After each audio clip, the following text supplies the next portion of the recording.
गांव के किनारे बने एक पुराने से मकान में रामू काका और गोमती काकी रहते थे। उम्र के 60 के पार जा चुके दोनों पति पत्नी की जिंदगी में सन्नाटा इतना गहरा था कि जैसे दीवारें भी उनकी तन्हाई को महसूस करती हों। घर के आंगन में तुलसी का चौरा था, लेकिन अब वहां न तो दीपक जलता था, न ही बच्चों की किलकारियां गूंजती थीं। गोमती काकी जब भी किसी औरत की गोद में बच्चा देखती तो उनके चेहरे पर मुस्कान आती, लेकिन आंखें भीग जातीं। उनका भी एक सपना था कि कभी उनकी गोद में भी नन्हा सा जीवन खेलेगा, उन्हें माँ कहकर पुकारेगा। लेकिन किस्मत को शायद यह मंजूर नहीं था। शादी के कई साल बीत गए थे। दोनों ने मंदिरों के फेरे लगाए, मन्नतें मांगी, डॉक्टरों के चक्कर लगाए, लेकिन संतान का सुख नसीब न हुआ।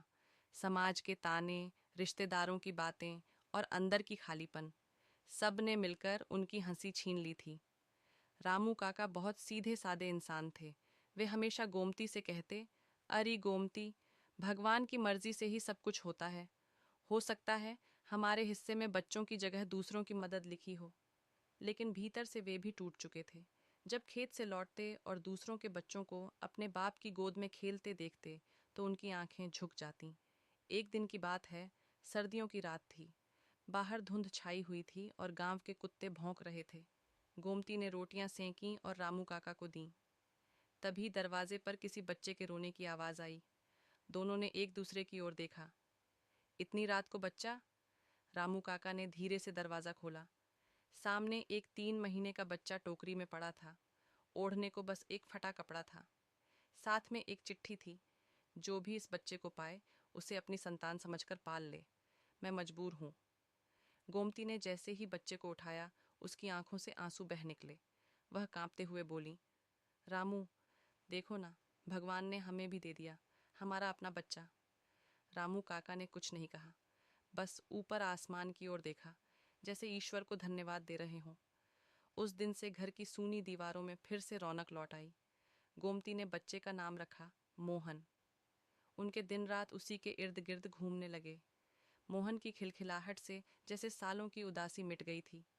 गांव वाले शुरू में ताने मारते, कहीं का छोड़ा उठा लाए हैं, पता नहीं किसका खून है। पर दोनों को अब इन बातों से फर्क नहीं पड़ता था। उन्हें तो बस इतना मालूम था कि मोहन उनका बेटा है और वही उनकी जिंदगी का मकसद।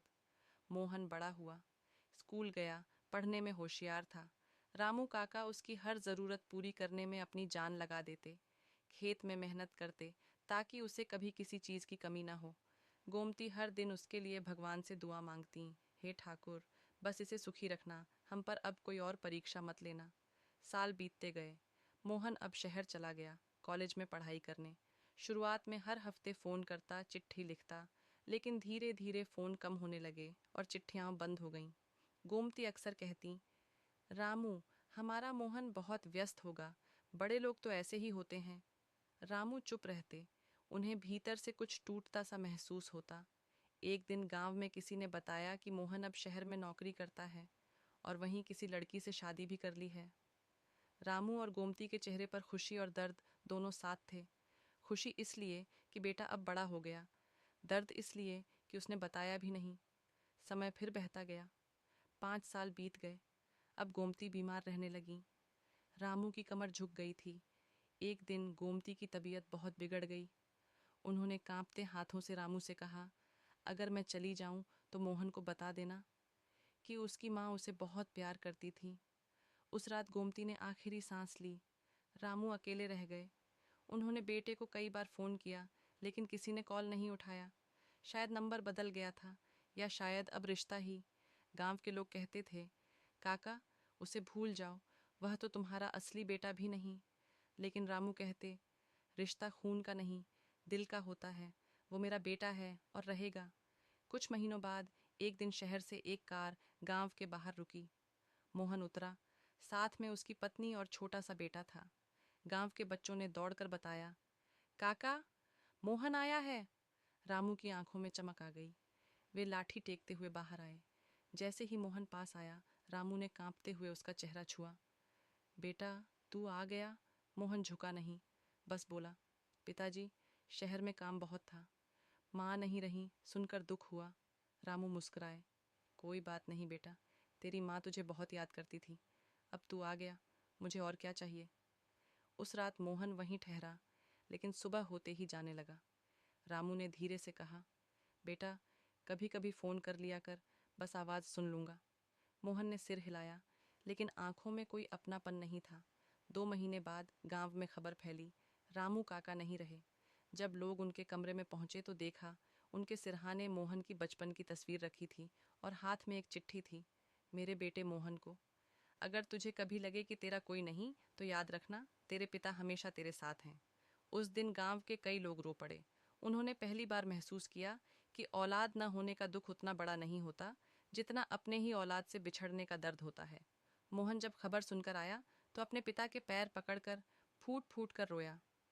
शायद देर हो चुकी थी, लेकिन उसके भीतर पछतावे की आग जल उठी। उसने पहली बार समझा कि जिसने बिना खून का रिश्ता होने के बावजूद उसे प्यार दिया, वो ही सच्चा पिता था।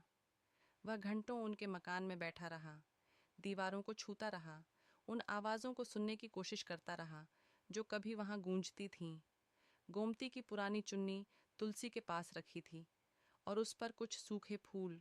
वह उठकर बोला, माँ बाप,